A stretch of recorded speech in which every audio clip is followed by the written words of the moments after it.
bagaimana kehidupan setan-setan jin itu. Kemudian apa saja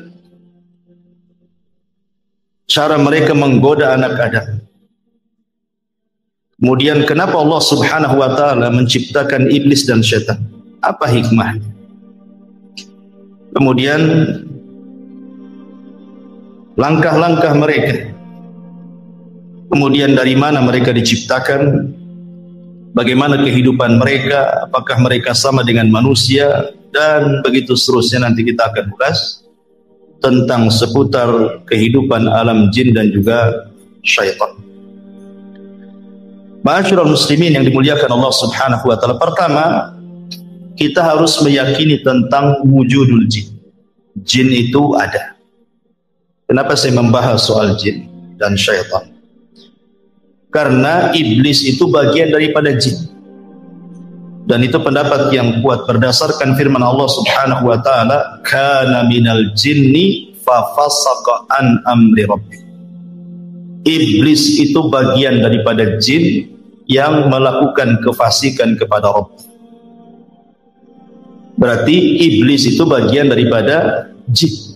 Makanya kita akan ulas kehidupan jin. Tentang keberadaan jin, Syekhul Islam Ibn Taimiyah rahimahullahu ta'ala mengatakan, "Lam yukhalif ahadun min tawaifil muslimin fi wujudil jin wala fi anna Allah arsala Muhammadan sallallahu alaihi wasallam ilaihi wa hadha li anna wujudal jinni tawatarat bihi akhbarul anbiya tawaturan ma'luman bil ittirari wa ma'lumun bil ittirar annahum ahya'un uqala fa'iluna bil iradah bal ma'murun manhiyun." Syekhul Islam Ibn Taimiyah rahimahullahu ta'ala mengatakan, tidak ada satupun kelompok dari kalangan kaum muslimin yang menyelisihi tentang keberadaan adanya jin. Dan juga tidak ada yang menyelisihi bahwa Allah Subhanahu wa taala mengutus Nabi sallallahu alaihi wasallam juga untuk mereka. Jadi nabinya jin juga adalah nabinya manusia. Kemudian beliau mengatakan, wahada, dan karena inilah sesungguhnya keberadaan jin itu sesuatu yang sifatnya mutawatir, sudah tersebar, yang dihabarkan para nabi sebelumnya, bukan hanya Nabi sallallahu alaihi wasallam. Para nabi sebelumnya juga menghabarkan tentang keberadaan adanya jin. Dan mereka adalah makhluk yang hidup, berakal, mereka melakukan sesuatu karena kehendak, dan mereka diperintah dan juga dilarang. Dari sini menunjukkan bahwa jin itu ada, walaupun tidak bisa kita rasakan keberadaannya. Maksudnya tidak bisa kita lihat, tapi kita bisa rasakan keberadaan mereka. Itu kita bisa rasakan sebagaimana kita bisa merasakan keberadaan para malaikat. Maka jin juga sama, kita bisa merasakan keberadaan mereka. Dari mana kita tahunya?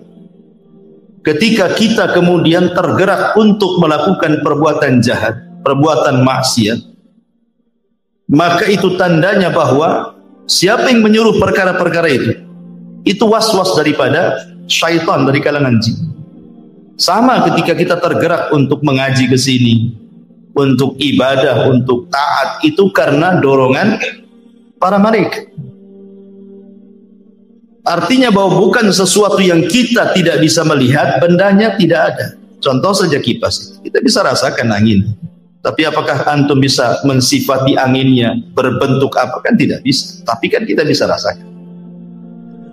Dan Allah Subhanahu wa ta'ala berfirman di dalam Al-Quranul Karim, tepat dalam surah Al-A'raf 27, "Innahu yarakum huwa wa qabiluhu min haitsu la tarawna." Sesungguhnya mereka, maksudnya kalangan jin itu, mampu melihat kalian, dia maksudnya iblis dan seluruh kabilah-kabilah jin, dari tempat yang kalian tidak mampu melihat mereka. Makanya jin kenapa disebut jin? imtinanihim au istitarihim. Maksudnya kenapa disebut jin itu? Karena tertutup. Makanya bayi dalam perut itu disebut janin. Diambil dari kata jin karena tidak tampak kan. Karena jin itu tidak tampak. Ma'asyiral muslimin yang dimuliakan Allah Subhanahu wa taala. Akan tetapi walaupun sebagian ataupun seluruh manusia tidak sanggup melihat jin, tapi ada sebagian hewan mereka melihat jin. Kita manusia memang tidak ditakdirkan mampu melihat mereka dan mereka melihat kita, tapi ada sebagian hewan itu mampu melihat jin. Seperti dalam hadis Nabi SAW. Nabi SAW bersabda dalam hadis Jabir yang dikeluarkan oleh Abi Dawud dalam sunannya, "Idza sami'tum nibahal kilab wa nahiqal hamir bil lail fata'awwadhu billahi minasyaitani fa innakunna yarawna ma la tarawun." Kata Nabi SAW, apabila kalian mendengar gonggongan anjing ataupun suara keledai di malam hari, maka berlindunglah kalian kepada Allah dari syaitan. Karena sesungguhnya dua hewan itu sedang melihat sesuatu yang kalian tidak bisa lihat. Hadis ini, kata para ulama, bahwa mereka adalah melihat syaitan. Karena kita disuruh berlindung dari syaitan. Karena mereka melihat syaitan. Maksudnya anjing dan keledai itu. Ya.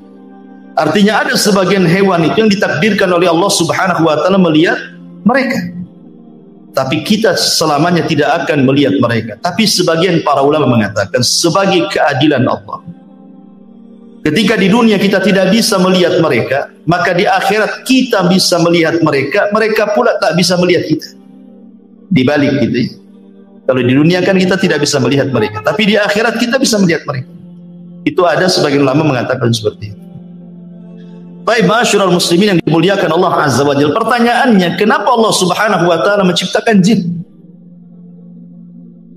Maksudnya jin-jin yang jahat itu. Ya, ala ra'sihim iblis, tentu ketua gengnya adalah iblis. Kenapa Allah Subhanahu wa taala sampai menciptakan iblis? Buat apa? Ya. Maka kita katakan bahwa Allah Subhanahu wa taala adalah Maha Hakim, Maha bijaksana. Artinya seluruh perbuatannya didasari karena sebuah hikmah. Jadi Allah Subhanahu wa taala ketika menciptakan sesuatu itu tidak ada yang sia-sia. Tetapi ada hikmah di balik penciptaan. Walaupun menurut kita, buat apa Allah menciptakan keburukan, menciptakan iblis? Buat apa? Nyesatin orang saja kan itu. Tapi sekali lagi bahwa Allah Subhanahu wa taala punya hikmah al-balighah yang jelas, yang kita tidak tahu. Tapi yang jelas bahwa syaitan diciptakan oleh Allah Subhanahu wa taala, iblis dan keturunannya atau kabilah-kabilahnya, jin-jin yang jahat itu diciptakan oleh Allah Subhanahu wa taala, memang ditakdirkan untuk menyesatkan umat manusia. Di antaranya adalah, tapi antum perlu tahu bahwa ketika iblis itu maksiat kepada Allah Subhanahu wa taala, bukan berarti Allah Subhanahu wa taala menciptakan iblis itu kurang ajar, sengaja diciptakan untuk kurang ajar kepada Allah, tidak. Kenapa demikian? Karena iblis itu punya ikhtiar sama dengan manusia. Dia punya kehendak sama dengan manusia, bisa membedakan mana hak mana batil. Tetapi dia malah memilih kesesatan dan meninggalkan petunjuk. Dari mana kita tahu?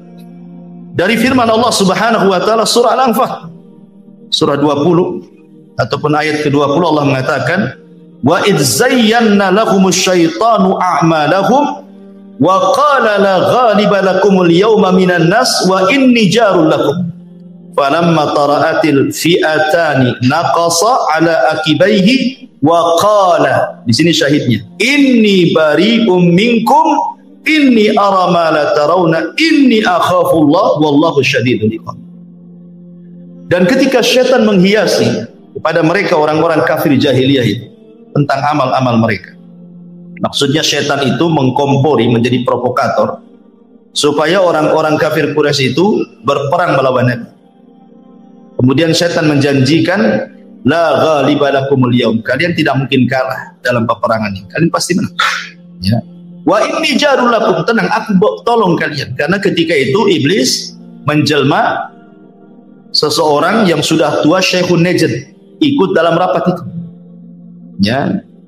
Kemudian dia memberikan janji kepada orang-orang kafir Quraisy akan menolong dengan membawa pasukan kan gitu. Ketika betul-betul dua pasukan itu sudah berjumpa, pasukan orang-orang Quraisy dan juga pasukan Nabi dan para sahabatnya, nampak akan kalah tuh orang-orang Quraisy. Ketika nampak akan kalah, apa yang terjadi? Kabur iblis. Kemudian mengatakan, inni bari'um minkum, aku berlepas diri dari kalian. Inni ara ma la tarun, aku tahu apa yang kalian tidak tahu. Inni akhafullah, aku takut kepada Allah.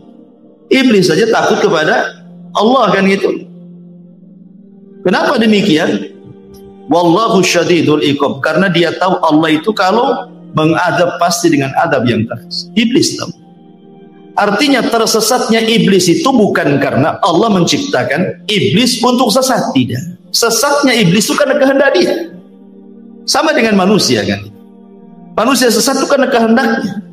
Karena Allah Subhanahu wa taala sudah membuat dua jalan kan. Wa hadainahu najdain. Kami jadikan dua jalan, ini jalan ke surga, ini jalan ke neraka. Iblis pula milih jalan ke neraka. Berarti bukan karena kehendak Allah. Bukan Allah sengaja menciptakan iblis untuk sesat gitu. Jadi kesesatan iblis itu karena ikhtiar dia. Ya. Ma'asyiral muslimin yang dimuliakan Allah Subhanahu wa taala. Dan di antara hikmahnya yang disebutkan para ulama. Kenapa Allah Subhanahu wa taala menciptakan iblis, jin, syaitan dan yang semacamnya?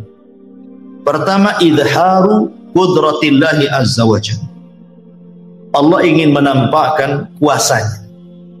Allah ingin menampakkan kekuasaannya kepada makhluk. Di mana Allah Subhanahu wa taala sanggup menciptakan malaikat dari cahaya. Allah sanggup menciptakan Adam dari tanah, dan Allah pun sanggup menciptakan jin, syaitan dari api. Artinya ini kekuasaan Allah. Allah hendak menampakkan kekuasaannya bahwa Allah bisa menciptakan sekehendaknya yang tidak bisa dilakukan siapapun. Kemudian yang kedua, al-fitnatu lil bashar. Di antara hikmahnya adalah memang Allah ciptakan jin dan atas kehendaknya kemudian dia tersesat, Allah sengaja untuk menjadikan fitnah bagi manusia. Karena dengan adanya syaitan dan dia menjadi fitnah bagi manusia, maka disinilah nampak Allah Subhanahu wa taala hendak menguji mereka. Apakah manusia itu jujur? Apakah mereka tidak jujur dalam keimanan? Maka harus diuji kan. Kalau tidak ada mengujinya, tidak ada syaitan, tidak ada iblis, maka tidak ada pembeda antara yang baik dengan yang buruk. Dan buat apa juga Allah menciptakan neraka dan surga kalau begitu? Sehingga memang tujuannya adalah untuk memfitnah manusia. Dan itu bisa kita lihat di dalam surah An-Nisa ayat 116 dan 117. Di mana Allah mengatakan, mengambil ucapan iblis. Apa kata iblis? La takhidanna min ibadika nasiban mafruḍa wa la udhillannahum wa la umanniyannahum wa la amurannahum fala yubattikunna adhanal an'am wa la amurannahum fala yughayyiranna khalqallah wa man yattakhidhish syaitana waliyan min dunillah faqad khasira khusranan mubina. Dan syaitan mengatakan, aku pasti mengambil bagian tertentu dari hamba-hambamu ya Rabb, dan pasti aku akan sesatkan mereka, dan akan kubangkitkan angan-angan kosong mereka, dan akan kusuruh mereka memotong telinga-telinga binatang ternak, lalu mereka benar-benar memotongnya, dan aku akan suruh mereka mengubah ciptaan Allah, lalu mereka pun benar-benar mengubahnya. Barang siapa yang menjadikan setan sebagai pelindung selain Allah, maka sungguh dia telah menderita kerugian yang nyata. Ya, di antara hikmahnya Allah Subhanahu wa taala menciptakan syaitan, iblis, atau jin yang jahat itu untuk membuat fitnah. Ya. Apa saja bentuk fitnahnya nanti akan sebutkan. Kemudian yang ketiga, tahqiqus sifatil ilahiyah, untuk mewujudkan sifat ketuhanan, di mana di antara nama dan sifat Allah Subhanahu wa taala adalah Al-Ghafur. Allah itu zat yang maha pengampun. Karena di antara sifat Allah Subhanahu wa taala adalah Al-Ghafur, tentu sifat ini bukan hanya sekedar melekat kepada Allah saja, tapi juga harus ada kenyataan. Ya, harus ada yang berbuat salah kemudian bertobat. Maka terjadilah sifat Allah atau nama Allah Al-Ghafur, mengampuni. Lah kalau tidak diciptakan syaitan, macam mana manusia akan salah? Ya kan? Manusia tidak akan bersalah kan itu. Tidak ada syaitan, tidak ada yang mengganggunya. Makanya kemudian ini juga salah satu disebutkan para ulama, supaya terciptanya, terwujudnya sifat Allah dan namanya yang disebut dengan Al-Ghafur. Kemudian juga yang keempat, ad-dunya daru ikhtibaril insan, bahwa dunia ini memang tempat ujian bagi manusia. Jadi Allah Subhanahu wa taala menciptakan manusia, kemudian menempatkan manusia di bumi, kemudian menjadikan mereka khalifah di bumi. Akhirnya Allah Subhanahu wa taala berikan nikmat yang banyak kepada manusia, yang kalau kita hitung nikmat itu tidak mungkin kita hitung.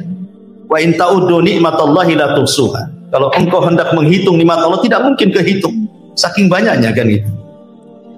Maka karena Allah Subhanahu wa taala sudah memberikan banyak nikmat kepada manusia, menyenangkan manusia, memudahkan hidup manusia, maka Allah Subhanahu wa taala jadikan dunia ini darul ikhtibar.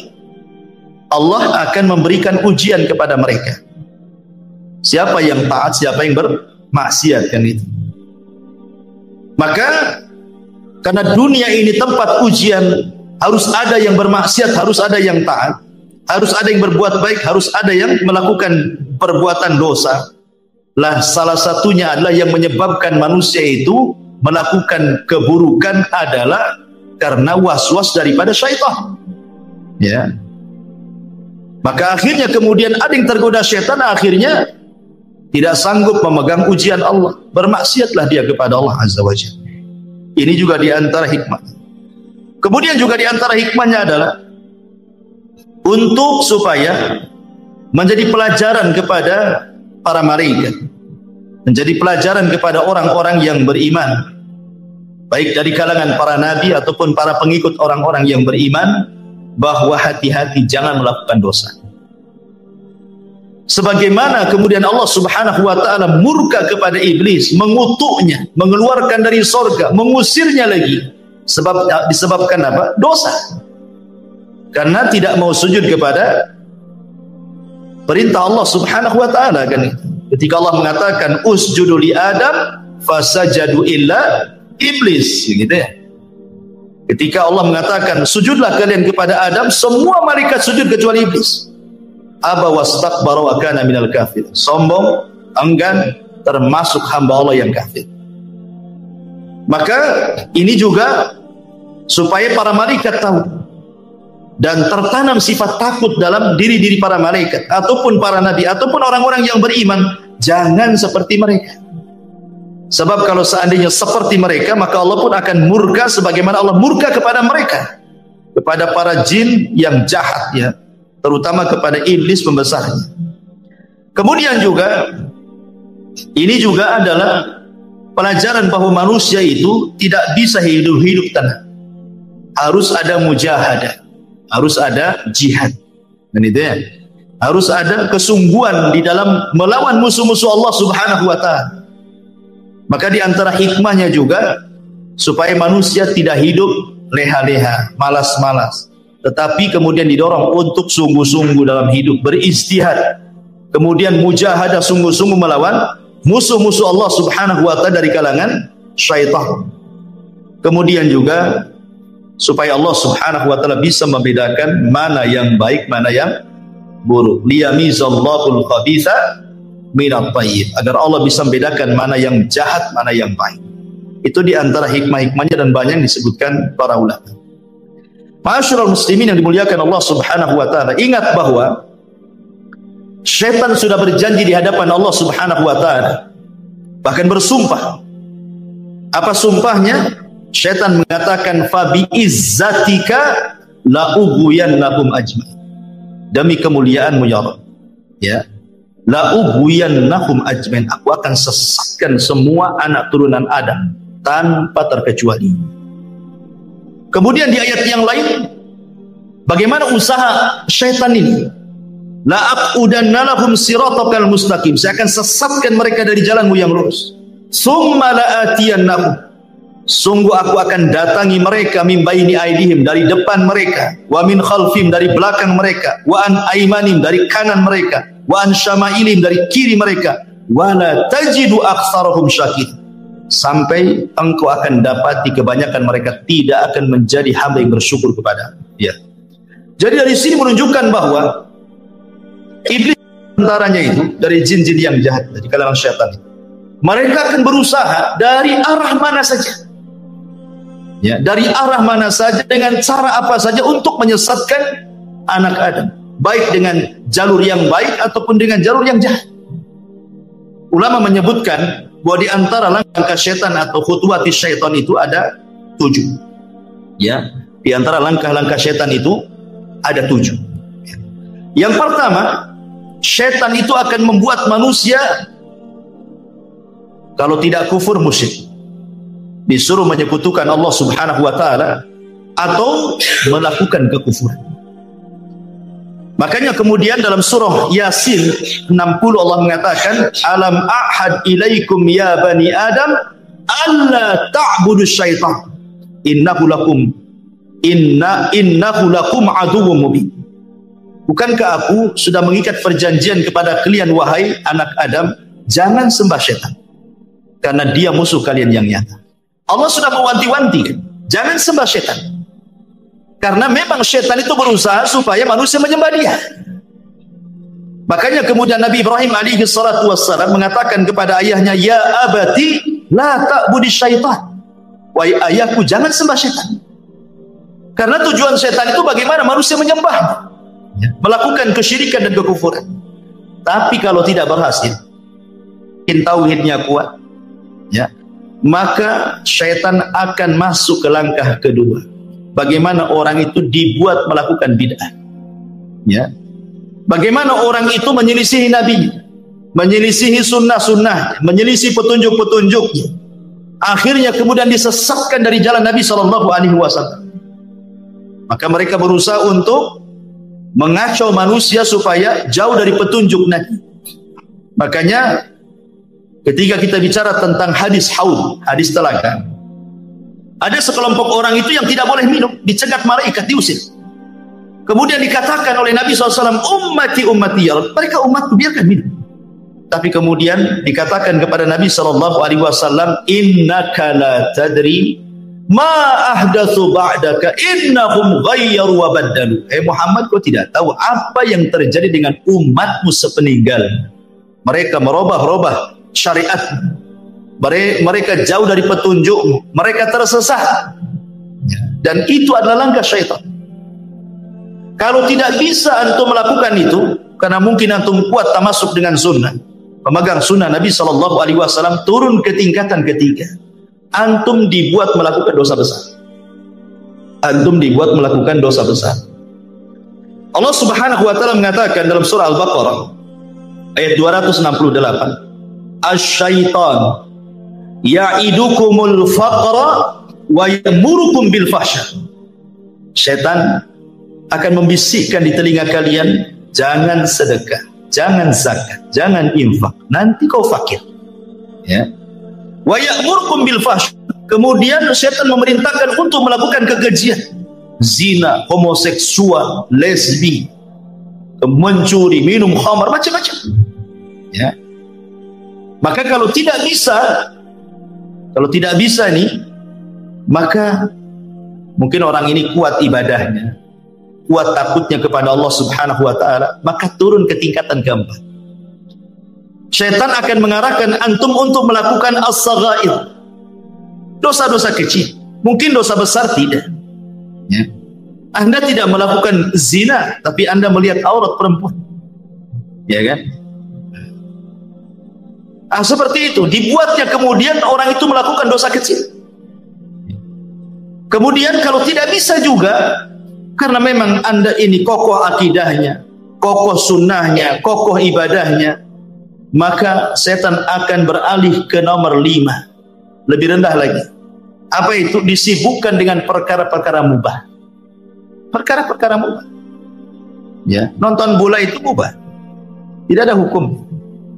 Tetapi ketika melalaikan sampai nobar antum, sampai jam berapa nobar? Sampai jam 4. Jam 4 ngantuk pula antum.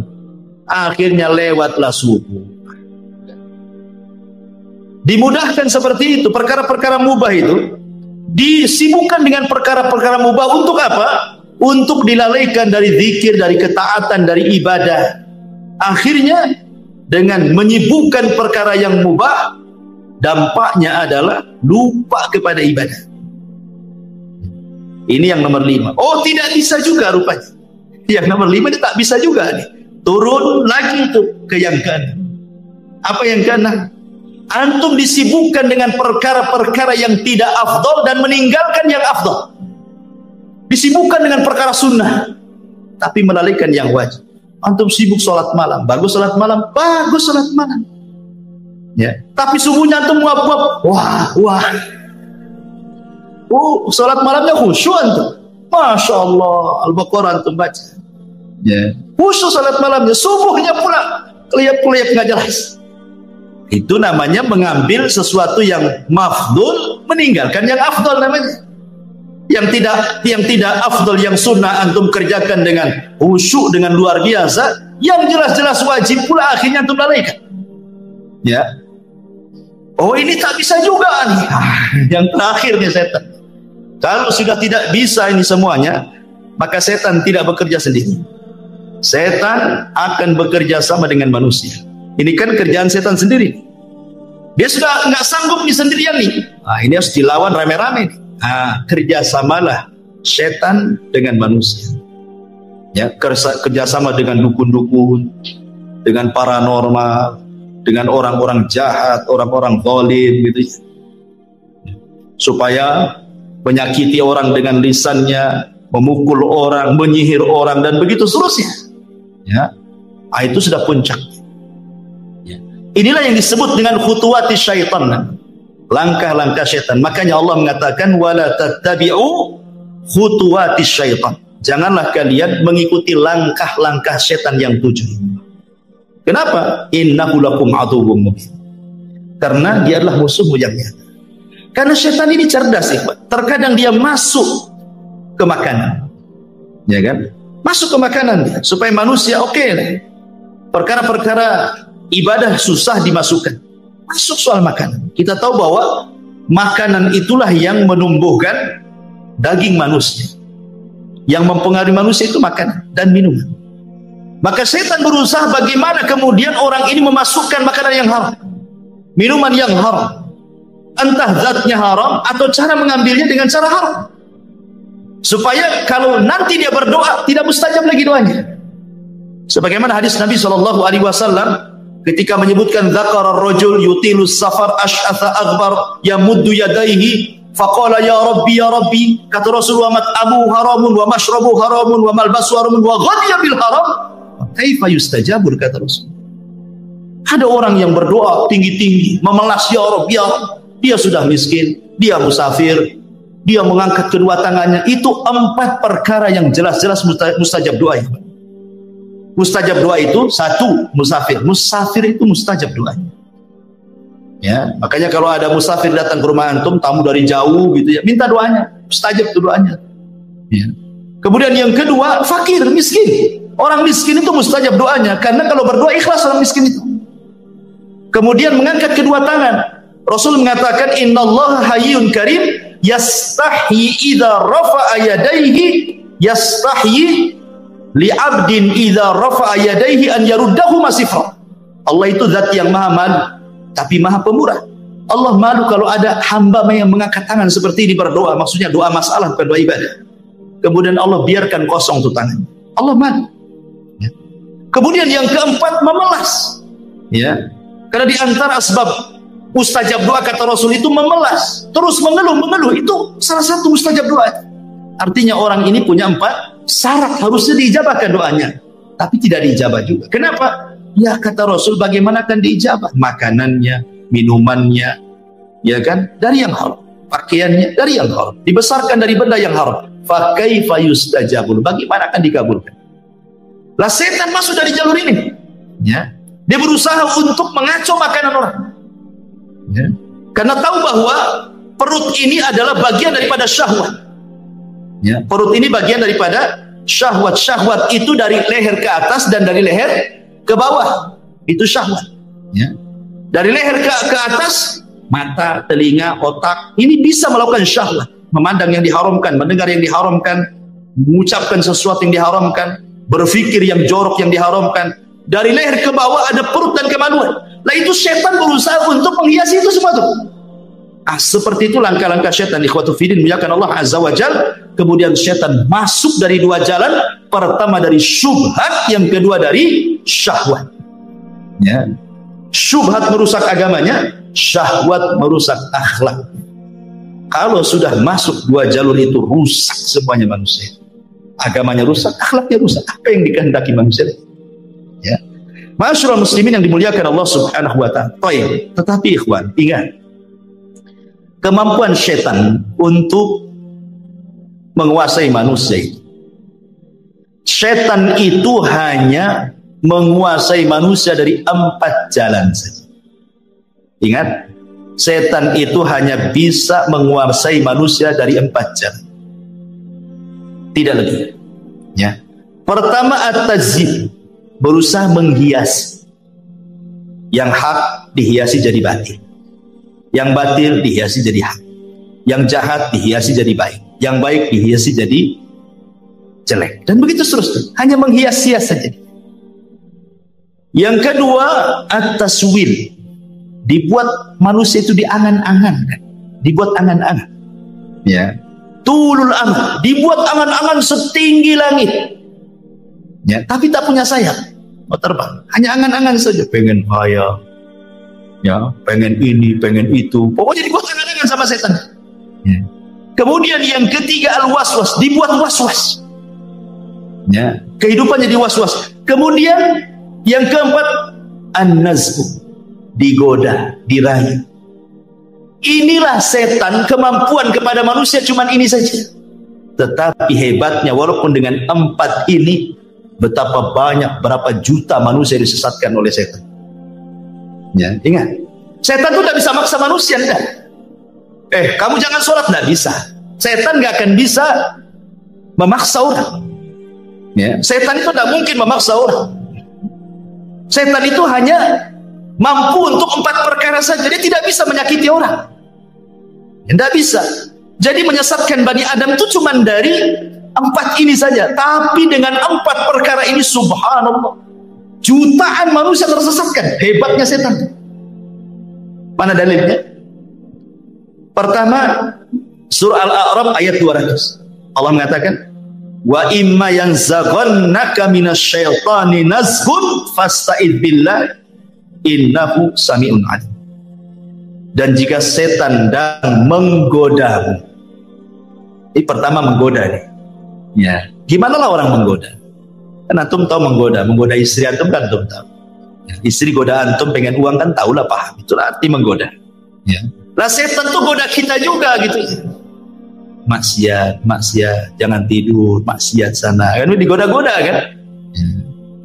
Enak loh maksiat itu. Ma'asyiral muslimin yang dimuliakan Allah Azza wa Jalla.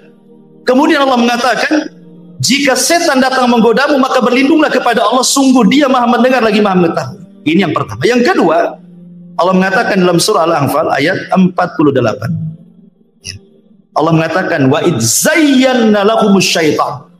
Ingatlah ketika setan menjadikan terasa indah bagi mereka perbuatan dosa. Jadi tugas setan mengindah-indahkan saja, ya kan? Mengindah-indahkan bagaimana perkara dosa itu jadi baik gitu. Perkara jahat itu seolah-olah taat, perkara buruk itu seolah-olah indah gitu. Ya. Ini yang kedua. Yang ketiga, disebutkan dalam surah An-Nas ayat 5. Antum hafal semua, alladzi waswisu fi sudurin nas. Dialah yang memberikan was-was, dorongan-dorongan, bisikan-bisikan, ya. Kemudian yang terakhir dalam surah Muhammad ayat 25. Allah mengatakan, innal ladzina irtaddu ala adbarihim min ba'di ma tabayyana lahumul huda min ba'di ma tabayyana lahumul huda asyaitanu sawwala lahum wa amla lahum. Apa katanya? Sesungguhnya orang-orang yang berbalik kepada kekafiran setelah petunjuk itu, jelas bagi mereka setanlah yang telah merayu mereka dan memanjangkan angan-angan mereka. Ya, jadi setan itu, saya ulangi, dari 4 cara tuh menyesatkan orang itu. Pertama menghiasi, yang kedua membuat angan-angan, yang ketiga membuat was-was, yang ketiga menggoda-goda. Tapi dengan 4 cara ini, betapa banyak kemudian kemaksiatan yang terjadi. Pembunuhan, perzinahan, minum khamr, ya kan, kejahatan, penghinaan, cacian, makian, merendahkan, ghibah, namimah, macam-macam dosa keluar tuh, ya kan? Lihat ketika Qabil membunuh Habil, siapa yang ngasih waswas Qabil? Syaitan. Bil, tengoklah tuh cewek yang akan kau nikahi, tengok pula kembaranmu cantik, mana akan begitu? Tengoknya kembarannya lebih cantik, tengok kembaran Habil kok tak cantik, tak mau saya. Gitu ya. Dia digoda. Coba bayangkan, akhirnya berakhir apa? Dibunuh pula si Habil. Hanya gara-gara godaan bisa bunuh orang. Ya. Hanya gara-gara godaan bisa bunuh orang. Ingat kisah Abid Bani Israel yang dititipi seorang wanita. Ya, awalnya baik-baik saja, tapi naruh makanan di depan pintu, setan datang. Kok ini ulama Bani Israel, tak sopan kau naruh makanan depan pintu. Ketuklah pintunya, ucapkan salam, nanti mati kau tak tahu, katanya. Akhirnya ngetuk pintu. Selama itu dia tidak pernah mendengar suara perempuan juga. Ketika assalamualaikum, dia jawab waalaikumsalam, setan masuk. Indah juga itu suaranya. Baru suaranya. Kadang-kadang suara itu menipu. Dulu belum ada televisi, masih pakai radio. Antum dengar suara perempuan siaran di radio, kayaknya indah, suara cantik, padahal orang hitam. Jelek kan? Kadang-kadang orang kan terpengaruh dengan suara kan? Iya kan? Mulailah dia. Setan datang lagi. Tak sopan lah. Hanya naruh ngetuk pintu. Tanyalah kebutuhannya. Mungkin dia butuh apa-apa. Dia tanya. Ya. Akhirnya ditanya, bagaimana kondisimu? Baik. Apa butuhmu? Ini. Lama-lama kata setan, tak bagus juga. Dia sudah lama ditinggalkan saudaranya. Dia pun perlu ngobrol, boring, stres katanya. Akhirnya ngobrol, zina, hamil. Setelah hamil apa? Setan ngomong, nanti kalau saudaranya datang dari jihad, tahu kau yang menghamilinya, akan dibunuh. Kalau kau ingin selamat, bunuh bayinya, hilangkan barang buktinya. Mulai membunuh. Ya, sudah dibunuh bayinya, datang pula setan. Apa wanita itu tidak akan cerita sama saudaranya? Pasti cerita juga. Sebaiknya kau bunuh juga daripada kau dibunuh. Dibunuh semuanya, habis sebenarnya. Sampai di sini tidak juga. Akhirnya saudaranya datang dari jihad, nanya adiknya. Kata setan, berdusta saja. Bilang saja pergi, entah kemana. Dibilangnya tidak ada pergi. Dia percaya saja yang ngomong ustaz, yang ngomong ahli ibadah. Ibadahnya orang yang paling khusyuk di Bani Israel. Ya percaya saja lah. Rupanya saudaranya pulang, setan masuk ke saudaranya dalam mimpi. Dikasih tahu bahwa yang membunuh adalah si pendeta itu. Oh, marah saudaranya. Berangkat dia. Sebelum datang setan pula datang ke pendetanya. Itu saudaranya sudah datang bawa pedang tuh, membunuh kamu. Kau ingin selamat? Gampang, sujud sama aku katanya. Sujud, datang saudara, ditebas kepalanya. Lagi sujud sama setan, mati dia. Subhanallah. Tuh, bayangkan kan, khutuwatus syaitan tuh. Ya, macam-macam dosa dilakukan dia sampai ke tingkat kufur menyembah setan. Begitulah setan menggoda anak Adam, ma'asyiral muslimin yang dimuliakan Allah Azza wa Jalla. Dari sini kita harus mengenal, setelah kita tahu langkah-langkahnya, Maka kita harus tahu juga waktu-waktu setan, kemudian tempat-tempat setan. Harus mengenal bagaimana setan bermuamalah dengan manusia. Kita harus kenal supaya kita bisa menjauhi. Adapun waktu-waktu setan, pernah saya jelaskan bahwa waktu setan itu ada 3. Pertama, mendekati waktu maghrib. Nabi SAW bersabda dalam sebuah hadis bahwa apabila datang menjelang maghrib, istajnahal lailu, au kana janhul laili fakuffu sibyanakum fa inna syaitan tantashiru hina idin. Kata Rasul, apabila mendekati waktu maghrib, ya, menjelang terbenamnya matahari, kata Nabi SAW, tahan anak-anak kalian, jangan main di luar rumah, masukkan ke rumah, kunci jendela, kunci pintu. Itu setan lagi menyebar di mana-mana. Ya, setan lagi banyak di mana-mana. Kenapa? Dikhawatirkan setan akan masuk ke anak-anak kita. Ya, bisa saja kemudian kesurupan dan begitu seterusnya, kan itu. Makanya waktu ini jangan sampai kemudian mengeluarkan anak-anaknya. Ini namanya waktu setan. Ini satu. Yang kedua, waktu setan itu ba'da isya sampai sepertiga malam, panjang waktunya. Ba'da isya sampai sepertiga malam akhir. Ini waktu setan. Makanya Nabi SAW yaqra'un nauma qablaha wal hadits ba'da. Rasul memakruhkan tidur setelah maghrib.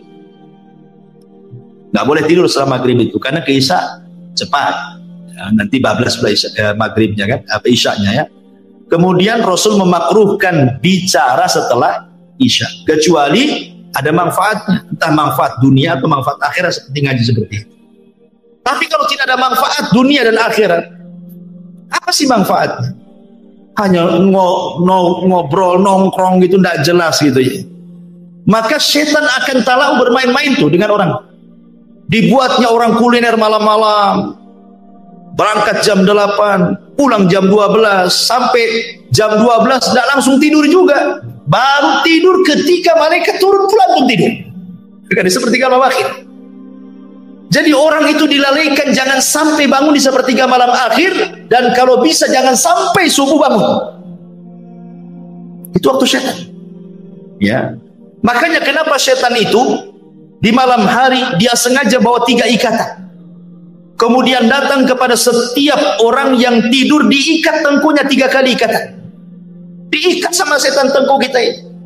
Kemudian kalau sudah dekat-dekat subuh, maka setan akan membisikkan di telinganya, nim naumatan tawilah, tidur, tidur, malam masih panjang. Padahal udah mau subuh tuh. Itu lagunya tuh. Tidur, tidur, malam masih panjang katanya kan. Coba bayangkan, ya senang aja dia tidur kan. Nah, makanya kata Nabi SAW, kalau dia terbangun wa dzakarallah, langsung dia membaca alhamdulillahilladzi ahyana ba'da ma amatana wa ilaihin nusyur, 1 ikatan hilang. Kalau dia berwudu, 2 ikatan hilang. Kalau dia sholat, hilanglah semua ikatan sehingga dia menjadi jiwanya baik dan menjadi nasyid, rajin. Rajin. Ya. Rajin itu artinya tidak jadi pemalas. Ya. Ini yang kedua. Yang ketiga, waktu setan itu menjelang zuhur, kubalai zuhur, ya sekitar jam 11, setengah 11 sampai jam 12 lah gitu ya.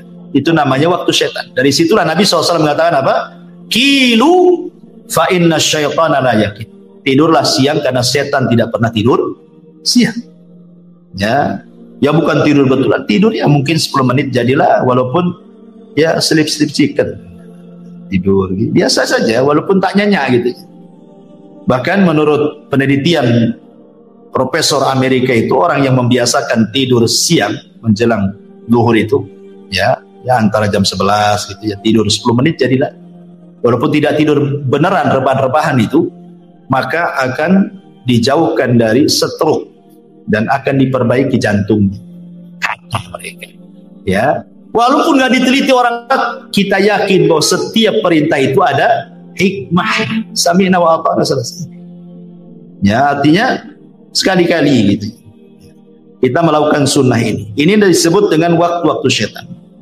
Ya, ada juga waktu-waktu yang kita disuruh untuk isti'adzah. Ya, kapan itu? Pertama, waktu marah. Ini syaitan masuk ke badan kita. Orang marah itu setannya masuk. Waktu ghadab. Makanya kenapa kata Nabi SAW, apabila engkau marah dalam posisi berdiri, duduk. Kalau masih marah juga, baring. Kalau masih marah juga, wudu. Masih marah juga, sholat. Masih marah juga, tak tahulah, memang pemarah dia. Artinya sudah macam-macam nih kan. Jadi tahap-tahapan Nabi SAW itu sudah dikasih tahu. Kemudian yang kedua, waktu syahwat. Waktu ketika orang itu syahwatnya bangkit. Istiadah kepada Allah Subhanahu wa ta'ala. Apalagi anak-anak muda yang belum kawin, bahaya. Disuruh puasa untuk meredakan syahwat. Kemudian juga qabla shalah, menjelang waktu salat. Biasanya setan datang tuh. Kemudian diberatkan kaki melangkah untuk salat. Istiadah kepada Allah Azza wa Jalla. Ya. Kemudian yang keempat, al-iqdam ala a'malis salihati. Ketika hendak melakukan sebuah kebaikan. Entah mau kerja bakti di masjid gitu ya. Entah mau sedekah, entah mau apa, pokoknya ada saja. Enggak bisa lewat dia, lewat istrinya. Bang, jangan sedekah dulu lah, Bang. Kenapa deh? Ambillah motor dulu. Kan gitu. Jadi nggak bisa lewat dia, lewat istrinya kan itu. Jadi dia setan itu berusaha, makanya waktu-waktu seperti ini istiadah termasuk indan naum, menjelang tidur. Makanya Nabi SAW meruqyah dirinya dengan membaca 3 qul, kemudian mengoles-ngoles badannya, mengusap dari atas kepala sampai kaki. Untuk apa? Supaya jangan diganggu setan. Makanya Rasul itu memberikan irsyad kepada kita berwudu. Ya kan, sebelum tidur, kemudian membaca 3 qul, 3 kali diusapkan semua badan. Ya, kemudian kalau kita ingin bertasbih, tasbih 33 kali, tahmid 33 kali, takbir 34 kali, kan itu ya. Baca ayat kursi. Nah, maka orang yang sebelum tidur seperti ini, ikhwan, saat tidur itu malaikat akan ada di samping kiri kanan kita. Setiap kita guling ke kiri, maka malaikat sebelah kiri akan mengatakan Allahumma gfir lahu, Allahumma arham. Ya Allah, ampuni orang ini. Ya Allah, rahmati orang. Kalau berguling lagi ke kanan, malaikat sebelah kanan ngomong gitu juga. Sampai dia bangun. Bayangkan, seandainya Allah takdirkan dia meninggal. Meninggal dalam posisi dia sedang didoakan malaikat. Ya kan? Tapi kalau nggak berdoa, ya samping kirinya setan lah. Apalagi dibuat mimpi-mimpi buruk lagi mimpinya. Jatuh dari atas ranjang. Baik. Masyarul muslimin yang dimuliakan Allah Azza wa Jalla. Ini juga diantara waktu-waktu kita disuruh untuk istiadah ya. Kemudian bagaimana setan itu masuk dalam kehidupan manusia? Kita tahu bahwa Allah Subhanahu wa ta'ala berfirman dalam surah Al-Fatihah, Alhamdulillahi Rabbil Alam. Segala puja dan puji hanya milik Allah, Rabb semesta alam. Allah menciptakan alam itu, ada alam malaikat, ada alam jin, ada alam manusia, ada alam binatang, ada alam tumbuh-tumbuhan, ada alam yang tidak diketahui manusia. Yang tampak itu sedikit, yang tidak tampak itu banyak. Ya. Wa yakhluqu ma la ta'lamun. Allah menciptakan yang kalian tidak tahu. Ada alam-alam yang kita tidak tahu. Ya. Intinya bahwa di antara dua makhluk yang berakal yang Allah ciptakan yang ada hubung kait dengan manusia, pertama malaikat. Malaikat sejak sujud kepada Adam, sejak itulah ada hubung kait antara malaikat dengan Adam dan dengan seluruh anak keturunannya. Malaikat akan senantiasa bersama manusia. Ya, sejak janinnya, dia yang meniupkan rohnya, dia yang mencatat takdirnya. Ya kan? Kemudian lahir dengan selamat. Nah, kemudian setelah lahir ke dunia, maka malaikat akan menjaga dia. Wa inna alaikum lahafidin. Sungguhnya Allah utus kepada kalian malaikat-malaikat penjaga. Kemudian setelah balik, mukallaf, Malaikat catat, raqib dan atid amalan baik kita kan itu. Dan begitu seterusnya. Ada malaikat terbang ke sana kemari mencari majelis ilmu, majelis zikir. Ada malaikat tiap Jumat berdiri di pintu masjid, mencatat orang yang pertama bagikan korban unta, kedua bagikan korban sapi, ketiga bagikan korban kambing, keempat bagikan korban ayam, kelima bagikan korban telur ayam. Habis telur ayam. Ada. Tak mungkin tai ayam kan itu. Artinya bahwa sudah malaikat ada yang berdiri di pintu masjid setiap Jumat. Jadi malaikat itu memang ada hukum kait dengan kita semuanya. Sampai ketika mati malaikat juga yang mencucupkan, mencabut ruh kita. Ketika kita di alam kubur malaikat juga yang tanya kita, raqib dan atid. Dan begitu sampai masuk ke dalam sorga, yang bukakan pintu sorga juga malaikat Ridwan. Dan begitu seterusnya. Malaikat nggak akan lepas dari manusia. Sejak hidup sampai mati, sampai masuk sorga atau masuk neraka. Jin juga sama. Jin akan masuk dalam kehidupan manusia. Ya, apa saja tadakhulnya setan kepada kehidupan Bani Adam. Ma'asyiral muslimin yang dimuliakan Allah Azza wa Jalla. Yang pertama, tentu yang paling bahaya adalah setan masuk dalam kehidupan manusia. Tadi saya sudah katakan, setan akan berusaha untuk membuat kufur kita. Membuat kufur anak Adam supaya menjadi pengikut dia. Kan itu ya, masuk neraka sama-sama. Kemudian yang kedua, setan juga akan berserikat kepada manusia, pada harta manusia dan anak-anak manusia. Ya, masuk ke harta manusia itu maksudnya entah mencuri dapat harta kan itu, entah suruh korupsi dapat harta, entah ngambil hak orang lain dapat harta, dan begitu seterusnya. Atau masuk ke anak-anak kita tidak tanggung jawab mendidiknya, akhirnya dia jadi jahat dia. Ya, itu semua adalah godaan setan tadi yang 4 tadi. Menghiasi, menggoda, membuat angan-angan, membuat was-was. Nah, kemudian juga yang ketiga, setan masuk juga pada seluruh kehidupan manusia. Antum rapat, setan juga ada di situ. Makanya lihat di rapat tuh ada juga yang gebrak-gebrak meja. Emosi dia, ada setannya. Kan itu ya. Lagi emosi masuk jadi rapat. Lihat ketika Nabi SAW hendak hijrah. Rapatlah Abu Jahal di mana? Di Darun Nadwah. Untuk apa? Mensiasati menangkap Nabi. Berujung dengan membunuh Nabi. Itu siasatnya. Sehingga Allah mengatakan, wa idh yamkuru bikal ladzina kafaru liyuthbituka aw yaqtuluka aw yukhrijuk. Ketika setan membuat makar kepada manusia untuk memenjarakan Nabi, untuk membunuh Nabi, untuk mengusir Nabi. Jadi orang itu rapat. Abu Jahal dan ketua-ketua kabilah rapat di Darun Nadwah. Datang setan menjelma manusia, ikut rapat pula di situ. Coba bayangkan, kalau rapat, setan pula pesertanya. Kira-kira gimana rapat? Kacau itu.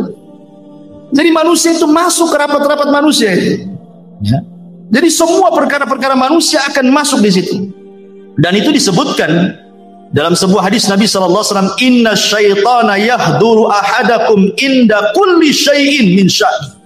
Setan akan masuk kepada salah seorang di antara kalian dalam seluruh perkara kehidupannya dia, sampai kepada makanan. Antum makan ya, makan. Tiba-tiba kemudian ada, anggaplah nasi jatuh. Ya. Setan masuk, jangan diambil, jangan diambil. Ya. Disuruh apa? Mubadzir. Dan Allah mengatakan innal mubadzirina kanu ikhwana syaitan. Orang-orang yang membadzirkan itu termasuk teman-teman setan. Makanya kata Nabi SAW, idza saqatat min ahadikum luqmah falyumithu, kata Rasul. Kalau antum lagi makan, tiba-tiba ada satu nasi jatuh, kata Rasul, ambil, makan. Sudah diambil sama Nabi. Jangan tabdzir, ya kan? Kenapa demikian? Karena Rasul mengatakan, summa liyakulha wala yada'aha lisyaiton. Makan yang jatuh itu jangan tinggalkan untuk setan. Rasul mengatakan jangan tinggalkan untuk setan. Berarti ada setan nunggu-nunggu jatuh tuh. Antum nggak tahu saja kan? Jadi setan tuh nunggu-nunggu depan antum tuh. Kapan jatuh? Kapan jatuh? Kalau jatuh jangan diambil, jangan diambil. Gitu maksudnya. Kalau diambil, setan kelaparan dia, nggak makan. Tapi kalau antum yang masuk lebih sedikit daripada yang keluar, senanglah setan. Ya. Jadi jangan tabdzir, mubadzir. Apa banyak sekarang naudzubillah kita kepada Allah, ikhwan. Terkadang kita sendiri mengalami di rumah-rumah kita. Kadang istri kita masak ini baru lebih. Terkadang yang dibuang ke tong sampah hampir tiap hari. Ya kan? Ya, ngaku saja. Ya, karena saya juga terkadang seperti itu. Kadang-kadang saya nasihati istri. Jangan banyak masak-masak. Kalau masak cukup, ya ibaratnya lebih baik kurang daripada berlebih kan gitu. Kecuali masak banyak untuk tetangga nggak apa-apa.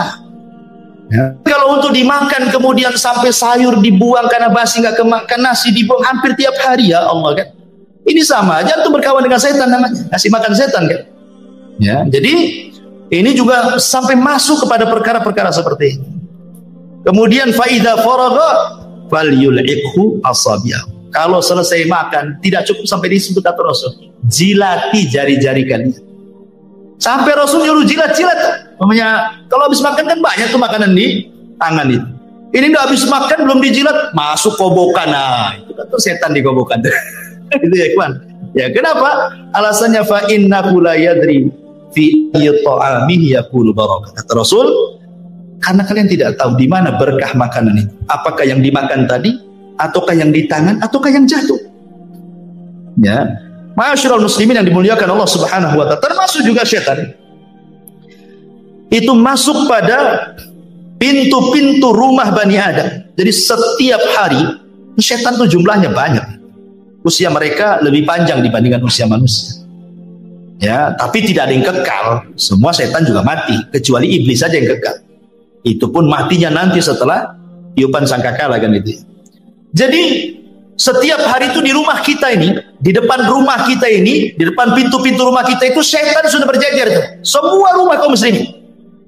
Rumah saya, rumah antum, rumah siapa saja. Ya, setan itu udah nunggu di depan rumah. Apa yang dilakukan setan? Idza dakhala ar-rajulu baitahu. Kalau seseorang masuk ke rumahnya, fadzakarallaha, dia pun mengingat Allah inda dukhulihi, maksudnya baca basmalah ketika masuk. Kemudian ucapkan salam. Ya. Apa kata Nabi sallallahu alaihi wasallam? Wa inda ta'amihi, dan juga mengingat Allah saat makan menyebut bismillah. Jadi ketika masuk baca bismillah, kemudian ucapkan salam, kemudian ketika makan baca bismillah, maka setan itu yang nunggu di rumah, di depan rumah itu akan mengatakan kepada kawan-kawan di belakangnya, la mabita lakum wala asya. Pergi kita. Kayaknya kita tidak ada kamar nih di kamar ini. Di rumah ini tidak ada kamar dan tidak ada makanan di rumah ini, kita pergi. Ya. Tetapi kata Nabi sallallahu alaihi wasallam, wa idza dakhala falam yadhkurillaha inda dukhulihi qala syaitan adraktumul mabit wa idza lam yadhkurillah inda ta'amihi qala adraktumul mabita wal asya. Rawahu Muslim. Tapi kalau orang itu masuk, ya, dan tidak mengingat nama Allah, main blusuk saja masuk ke rumah, tidak baca basmalah, ya tidak salah, ya, main masuk saja. Ketika antum makan baca basmalah, ketika masuk tak baca basmalah, maka setan akan mengatakan apa? Gak apa-apa, gak ada makan, tapi hari ini kita bisa tidur di rumah ini gitu. Ada hotel bintang 3 di sini, kita tidur sini. Tapi kata Rasul, kalau dua-duanya gak baca basmalah, masuk tak baca basmalah, makan pun tak baca basmalah, apa kata setan? Adraktumul mabita wal asya. Maka setan akan berteriak ke kawan-kawannya, sini semua, kita nginep di rumah ini. Ada makan malam kita di sini katanya. Subhanallah. Ya, bagaimana setan masuk loh ke rumah kita setiap hari. Ya. Ini kemudian juga contoh yang lainnya. Ya. Setan juga berusaha untuk masuk pada hubungan suami istri. Apa kata Nabi sallallahu alaihi wasallam? Lau anna ahadakum idza ata ahlaha qala faqudiya bainahuma waladun lam yadurhu syaitan. Kalau seandainya salah seorang di antara kalian mendatangi keluarganya melakukan hubungan, dan sebelum Anda melakukan hubungan Anda mengatakan bismillah, ya Allah jauhkan kami dari syaitan dan jauhkan syaitan dari apa yang Kau akan rizkikan kepada kami, kemudian kita melakukan hubungan suami istri, maka syaitan tidak akan memadaratkan kita di sini. Artinya mafhum mukhalafahnya, kalau seandainya kita tidak baca ini, tidak ta'awud, tidak baca basmalah, berarti ya setan ikut terlibat di situlah maksudnya. Ya. Tapi bukan berarti kalau umpamanya tidak baca doa ini kemudian punya anak, berarti separuh setan separuh manusia. Nggak ada, beda kan itu ya. Setan kan tercipta dari api, kita dari tanah, ya. Jadi sudah beda bahan penciptaannya. Ya. Boleh jadi mungkin sifat-sifatnya kan. Baik. Kemudian setan juga berusaha untuk yufsid 'alan nas. Berusaha untuk merusak kesehatan manusia. Kesehatan. Merusak kesehatan biar sakit orang. Ya. Ini disebutkan oleh Nabi sallallahu alaihi wasallam, "Inni la a'lamu kalimatan law qalaha la dhahaba anhu alladhi yajid." Law qala a'udzu billahi minasyaitonir rajim. Kemudian kata Nabi sallallahu alaihi wasallam, sungguhnya aku inni la'alamu, sungguh aku mengetahui satu kalimat, lau qalaha, kalau seseorang mengatakannya, la dhahaba anhu alladhi yajid, maka akan menghilangkan apapun yang ada dalam hatinya dari kemarahan, kedengkian dan begitu seterusnya. Lau qala a'udzu billahi minasyaitonir rajim, ketika dia mengucapkan a'udzu billahi minasyaitonir rajim. Karena kita tahu bahwa marah itu adalah salah satu yang menyebabkan penyakit. Jadi, ya, orang sering marah itu tinggi darahnya, ya, bisa stroke orang itu. Makanya setan juga berusaha supaya kita dengki, hasad, marah itu supaya akhirnya kita sakit jadinya. Dimasukkan hasad kepada hati kita, hari-hari hasad dari sama orang. Apa nggak sakit badan kita? Mikirin orang terus kan? Ya. Jadi memang merusak kesehatan kita, setan itu berusaha seperti itu. Bahkan lebih daripada itu, setan itu membuat sedih manusia. Makanya doa yang sudah saya ajarkan dulu, ketika Nabi SAW mengajarkan doa kepada Abu Umamah ketika berada di masjid karena sebuah hutang yang melilitnya kan. Kata Rasul, Abu Umamah ngapain kok pagi-pagi? Kan waktu sholat, kok duduk di sini sendirian lagi? Ada apa dengan kamu? Kata Abu Umamah, humumun lazimatni wa duyun. Karena bingung aku Rasul, banyak hutang aku. Apa kata Rasul? Gimana kalau kuajarkan kepadamu beberapa kali, maka akan menghilangkan kebingunganmu dan akan melunasi hutang-hutang. Maka Rasul mengatakan, Allahumma inni a'udzubika minal hammi wal hazan. Ini yang pertama diajarkan Rasul. Ya Allah, aku berlindung dari kamu dari ham, kebingungan, wal hazan, dan kesedihan. Karena bingung dan sedih ini salah satunya dibuat oleh setan. Dibuat oleh orang itu bingung sama setan, dibuat orang itu sedih sama setan. Ya, jadi setan itu masuk dalam kebingungan. Makanya kita berlindung kepada Allah dari dua perkara ini. Ya. Kemudian juga setan berusaha untuk merusak rumah tangga orang. Makanya iblis itu punya istana di tengah lautan. Setiap hari dia utus apa? Saroyah, kata Nabi. Pasukan-pasukan khusus jadi utus untuk menggoda manusia. Yang satu menggoda jangan sholat, yang satu menggoda jangan sedekah, yang satu menggoda jangan zakat, yang satu menggoda jangan puasa, yang satu menggoda supaya marah-marah dan begitu seterusnya. Setelah satu hari mereka berusaha menggoda manusia, laporlah kepada setan tuan mereka. Ya iblis, ya tuan iblis, saya sudah menggoda dia. Dia tidak sholat. Iblis biasa-biasa saja. Ya. Kenapa kok saya sudah menggoda dia sampai dia tidak sholat, kok Anda tidak bahagia? Ya ngapain kok goda? Dari dulu pun tak sholat dia katanya. Nggak, biarkan saja kan gitu. Nah, artinya bahwa iblis nggak takjub dengan perkara-perkara itu. Ketika ada satu orang berhasil, ya Tuhan iblis, aku farraqtu baina zaujain. Aku berhasil memecahkan, membuat perang antar suami istri sampai bercerai keduanya. Langsung berdiri iblis. Berdiri begini. Begini nih. Diambil pialanya, diletakkan di kepalanya, anta. Oh, kamu sebaik-baik orang terdekatku. Kamu sebaik-baik orang terdekatku. Dipeluknya dia. Menunjukkan apa, ikhwan? Menunjukkan bahwa iblis suka kalau seandainya anak buahnya mampu menceraikan suami istri. Kenapa? Karena korbannya banyak. Kalau orang tidak sholat, dia saja korbannya. Kalau orang tidak puasa, dia aja korbannya. Kalau orang tidak sholat malam, dia aja korbannya, kan gitu ya. Tapi kalau suami istri kemudian retak, kemudian cerai, kemudian banyak anaknya, istri korban, suami korban, anak-anak pun korban. Istrinya nikah lagi, tidak punya tanggung jawab dengan anaknya karena suami barunya tidak suka dengan anak-anaknya. Bapaknya nikah lagi, tak tanggung jawab anak-anaknya. Ini anak-anak terlantar. Datang iblis sini, nak, jadi anak angkatku aja. Nah, jadilah dia anak iblis. Bahaya, ikhwan. Ya. Makanya kebanyakan orang-orang yang bercerai, kalau tidak tanggung jawab orang tuanya, masalah itu anak-anak. Kecuali memang orang tuanya memang tanggung jawab, walaupun dia bercerai, tidak masalah. Ya, tapi dia masih tanggung jawab, dipondokkan anaknya, dikirimi uang dan begitu seterusnya kan, jadi baik gitu ya. Tapi kalau dua-duanya tidak tanggung jawab dan kebanyakan seperti itu, akhirnya jadi anak angkat iblis jadi kan. Jadi ini juga termasuk bagaimana setan masuk dalam perpecahan rumah tangga.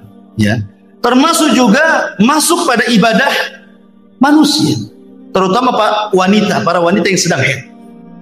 Memang wanita yang sedang haid itu kan mereka tidak puasa, tidak sholat, sehingga mereka dibuat lalai sama setan, tidak mau zikir. Padahal kan walaupun tidak sholat, tidak puasa, wanita itu kan bisa dia zikir, bisa baca Quran dari hafalannya, kan itu ya, bisa berdoa dari hafalannya, tapi dilalaikan semuanya. Ya, ma'asyiral muslimin, yang termasuk juga setan masuk kepada aurat manusia. Dibuatnya telanjang manusia itu, ditampakkan auratnya, dan ini yang paling berhasil setan. Ya, tidak ada tempat di dunia ini kecuali antum memandang aurat. Di mana coba? Tempat yang tidak antum memandang aurat tidak ada. Antum baru keluar dari sini aja nih, ke situ dan nampak aurat. Masuk pasar, lebih parah lagi. Masuk mall, naudzubillah lagi. Kan itu. Tidak ada, itu setan berhasil di situ. Ya, enggak laki-lakinya, enggak perempuan, sama saja. Kemudian juga selain daripada itu, setan juga bahkan mengganggu anak kecil yang baru lahir dengan cara apa? Menusuk lambung sebelah kirinya, tusuk tuh sampai nangis. Makanya setiap bayi lahir pasti nangis. Kenapa? Ditusuk setan tuh sebenarnya, tapi tidak memudaratkan tusukannya, hanya memberitahu aku musuhmu loh, itu aja. Jadi udah dikasih tahu tuh sama setan itu, sejak kecil-kecil aja lahir udah dikasih tahu dia musuhnya, makanya ditusuk sama dia. Makanya Nabi SAW mengatakan dalam riwayat Bukhari Muslim, ma min maulud yuladu illa wasyaitan yamussuhu hina yulad. Tidak ada satupun bayi yang dilahirkan kecuali setan pasti akan menusuknya dia, kecuali Maryam dan anaknya Isa ibnu Maryam. Ya, tidak bisa ditusuk setan dua orang, Maryam dan putranya. Ya. Kemudian juga di antara usaha setan untuk menggoda Bani Adam itu masuk kepada apa? Perkara-perkara bagaimana orang itu dilalaikan dari ibadah, zikir, baca Quran, dibuatnya futur orang. Orang dibuat futur ya. Ya, kemudian dihiasi dengan dunia karena sibuk kerjalah, sibuk ini, sibuk itu dan yang lain, akhirnya lupa ibadah, lupa sholat, lupa ngaji, lupa segalanya. Intinya bahwa setan itu sekali lagi sebagaimana firman Allah yang sudah saya sebutkan di atas tadi, dia akan datang dari belakang, dari depan, dari samping kiri, dari samping kanan, atas, bawah, sehingga orang tidak bisa bergerak. Dan setan itu, jin-jin itu kan diberikan usia panjang, sehingga mereka biasa menghadapi orang-orang sebelumnya yang cerdas-cerdas. Ya tentu kan sebagaimana levelnya. Ya, setan yang dikirim ke ustaz kan beda dengan setan ke antum gitu kan. Setan yang dikirim ke ulama, ke syekh, ya mungkin lebih hebat lagi kan gitu ya. Jadi dengan level-levelnya. Karena kehidupan setan pun sama dengan kehidupan manusia. Baik, ma'asyiral muslimin yang dimuliakan Allah Subhanahu wa taala. Sedikit kita menjelaskan tentang gambaran jin dan syaitan. Kita tahu bahwa jin dan syaitan tercipta dari api. Ujungnya lah api. Allah mengatakan dalam surah Al-Hijr 27, wal janna khalaqnahu min qablu min naris sam. Dan kami telah ciptakan jin sebelum Adam dari api yang sangat panas. Dan juga Allah mengatakan dalam surah Ar-Rahman 15, wa khalaqal jan min marijin min nar. Dan dia menciptakan jin dari nyala api. Dan juga Nabi SAW mengatakan khuliqatil malaikatu min nur wa khuliqal jan min marijin min nar. Malaikat diciptakan dari cahaya, jin diciptakan dari nyala api. Dan jin diciptakan lebih dulu dibandingkan manusia. Dan malaikat diciptakan lebih dulu dibandingkan jin. Malaikat dulu ciptakan, kemudian jin, kemudian manusia. Adapun bentuk atau sebutan-sebutan jin dalam bahasa, sebagaimana disebutkan oleh Al-Imam Ibnu Abdul Bar dan yang lainnya, al-jinnu inda ahlil kalam wa ahlil ilmi bil lisan yanziluna ala maratibah. Jadi jin itu menurut ahli kalam dan para ulama bahasa, mereka membagi jin itu menjadi beberapa bagian. Ya. Fa'idha zakaru al-wahida minal jin khalisan kanu jinni. Fa'in aradu annahu mimman yaskunu ma'an nas qalu amir wal jam'u ummah. Wa in kana mimman ya'ridu lisibyan qalu arwah. Fa'in khabutha wa ta'arrama fahuwa syaitan. Fa'in zada ala dhalik fahuwa marid. Fa'in zada ala dhalik wa qawi amruhu qalu ifrit. Jadi jin itu, kalau jin murni maka disebut jin. Memang jin murni dia. Ya. Dia tidak macam-macam. Ya, dia tidak ganggu. Ya, jin muslim lah gitu ya. Enggak ganggu dia. Ya jin-jin gitu saja. Ya. Kemudian yang kedua, kalau yang tinggal bersama manusia yang di rumah-rumah antum tuh, setiap rumah ada jin. Ya, maka disebut amir atau jamannya ammar atau ummar. Ya. Kemudian yang ketiga, jin yang mengganggu anak kecil, itu disebut arwah. Kan ada anak kecil itu, bi, kok ada apa ya di situ? Ya, anak-anak kecil kan, kadang-kadang ngomong begitu kan.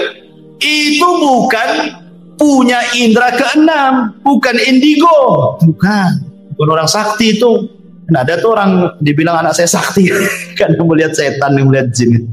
Bukan indigo, itu orang kena kerasukan jin, diruqyah anak kayak gitu. Nah, itu yang ganggu-ganggu anak-anak kita itu disebut arwah. Kadang-kadang dia nunjuk ke gelap. Kenapa itu? Kita nengok tak ada apa-apa. Anak kecil ini ngomong ada di situ. Yang lambe-lambe dia katanya. Nah, itu disebut arwah. Ya kan? Kemudian yang keempat, yang jahat dan sering mengganggu itu disebut setan. Nah, kalau jin yang jahat disebut setan. Kalau yang di atasnya setan lebih jahat lagi, itu disebut marid. Sampai ada dukun Yaman yang paling sakti, dia pernah menyihir ulama sampai buhulnya itu berapa meter, pakai kain, itu jarumnya berapa ribu jarum, dikubur di kuburan. Tobat ya, dia cerita dukun nih, habis tobat karena dia nyesel, dia mengusir ulama masalahnya kan, tobat. Dia menceritakan ya tentang ditanya soal jin yang tidak mungkin beriman sama sekali. Dia mengatakan namanya marid. Itulah yang kemudian oleh Nabi SAW disebut bahwa kalau datang bulan Ramadan, maka setan-setan diikat. Siapa yang diikat? Jin marid ini yang diikat. Karena ini jin yang paling jahat. Dia tidak ada jin marid yang beriman. Jahat sekali mereka. Ya, makanya diikat jin-jin yang ini. Tapi yang lain-lainnya tetap aja dilepas ya. Jadi tidak semua setan diikat di bulan Ramadan. Nah, karena ada hadis yang mengatakan ketika Rasul mengatakan idza ja'akum Ramadan futihat abwabul jannah wa ghuliqat abwabun niran wa sufidatis syayatin, dan setan diikat. Di riwayat yang lain maradatus syayatin, jin yang marid itu yang diikat, yang jahat sekali. Ya, makanya di bulan Ramadan wajar masih ada juga orang yang tak puasa kan. Nah, itulah jin yang lepas tuh yang tak puasa ya kan. Kemudian yang paling jahat lagi, di atasnya marid ada lagi, dan lebih garang lagi dia. Nah, itu disebut ifrit. Dia kuat. Makanya di zaman Nabi Sulaiman, apa kata ifrit? Aku bisa pindahkan istana Balkis sebelum kau berdiri, katanya. Ya kan?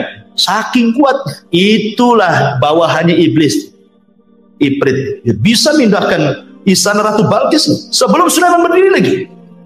Nah, itu istilah-istilah yang disebutkan para ulama.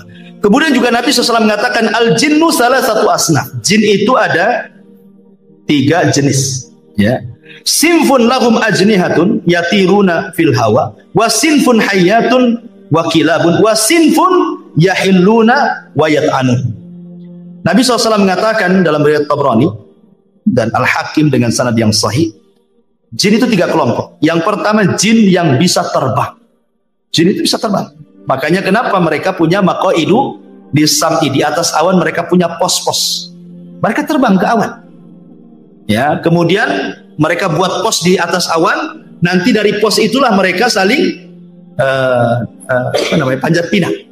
Ya, satu jin ke jin sampai ke langit. Kemudian yang paling atas mendengarkan ucapan malaikat. Disitulah mereka mencuri dengar. Kemudian akhirnya disampaikan ke jin yang bawahnya sampai yang di pos yang di atas awan itu. Baru setelah itu dia turun ke bawah terbang, sadi dukun. Kemudian jualanlah kalimat-kalimat Bani Piro kan itu. Ini saya punya kabar bagus. Terjadi kerjasama antara jin dan dukun. Itu pun kalimat yang hak dicampur adukan 99 kedustaan. Ya, baik. Kemudian ada jin yang berbentuk ular dan anjing. Ya, ada jin itu yang berbentuk ular dan anjing. Bahkan Syekhul Islam Ibnu Taimiyah rahimahullahu taala bahwa jin itu bisa menyerupai apa saja. Bisa menyerupai apa saja, kecuali nabi. Enggak bisa. Jin tidak bisa menyerupai nabi. Tapi selain nabi bisa. Ya, bisa menyerupai. Makanya kenapa saya pernah bertanya kepada salah satu guru saya.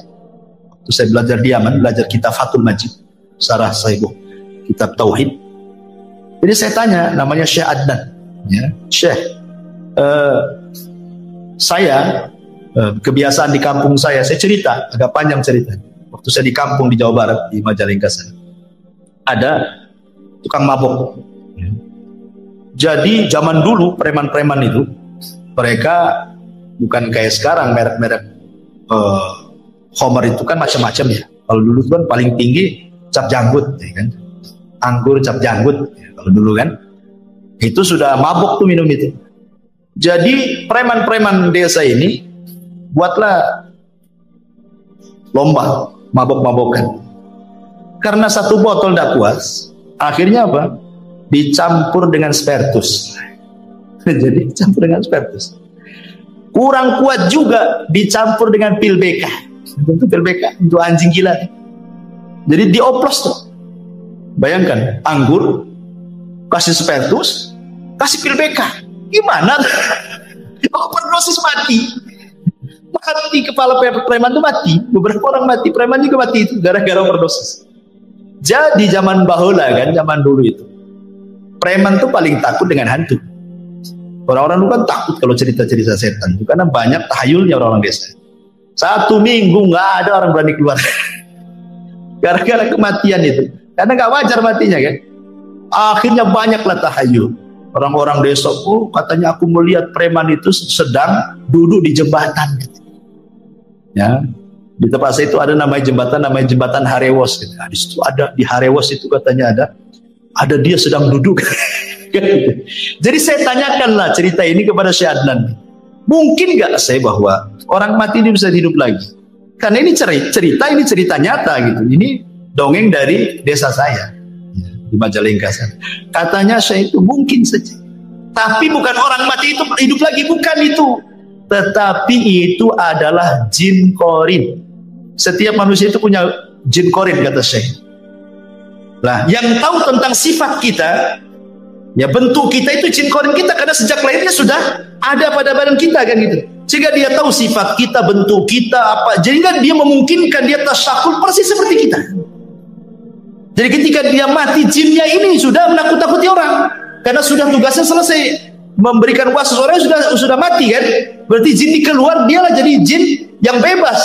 Akhirnya nakut-takuti orang. Boleh jadi itu jin korin. Nah, jadi ada jin itu yang berubah bentuk seperti itu, kayak manusia. Bahkan Syekhul Islam mengatakan bahwa ada di sebuah tempat itu, di gunung-gunung, di lembah-lembah itu, jin-jin itu sengaja berubah bentuk jadi manusia, seolah-olah mereka menganggap penunggu di situ. Makanya dulu di zaman jahiliyah kalau lewat di sebuah tempat, maka mereka akan berlindung kepada penghuni tempat itu, kan orang jahiliyah itu. Wahai penunggu tempat ini, gitu kan, tolong jangan ganggu saya, ya saya mau jalan. Akhirnya ngasih sesajen. Maka dari situlah turun ayat wa innahu kana wa innahu kana rijalun minal insi ya'udzuna birijalin minal jinni fazaduhum rahaqa. Turun ayat ini. Ya.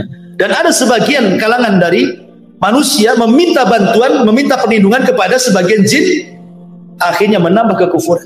Yang anehnya lagi, jin yang dulunya dimintai perlindungan, jinnya masuk Islam, dianya masih kufur. Kan tidak tahu kalau jinnya masuk Islam, kan yang lain nggak nampak.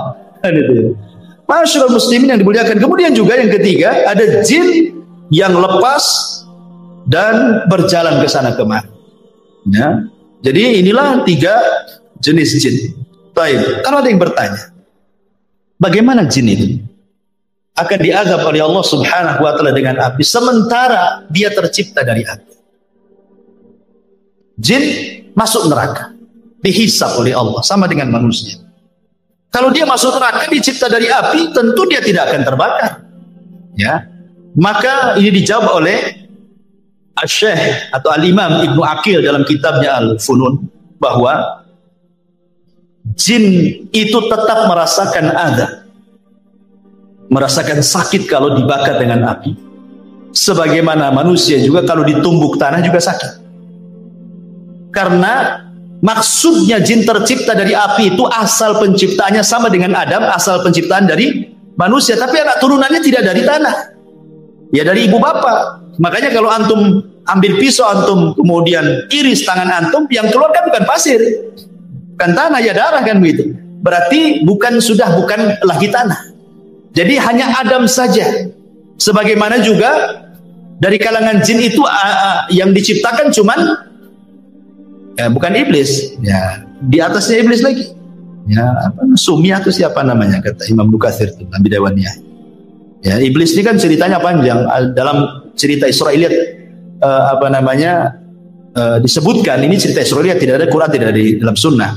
Jadi ketika jin itu merusak di bumi, ya maka malaikat diturunkan untuk memenjarakan orang-orang jin-jin yang jahat.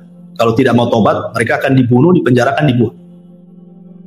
Sehingga kemudian anak pembesar jin itu, bayinya diambil oleh malaikat, dibawa ke langit, dibesarkan di langit. Jadilah kemudian dia jin yang soleh karena hidup bersama para malaikat. Akhirnya dia kemudian bejat karena tidak mau sujud, jadilah dia iblis.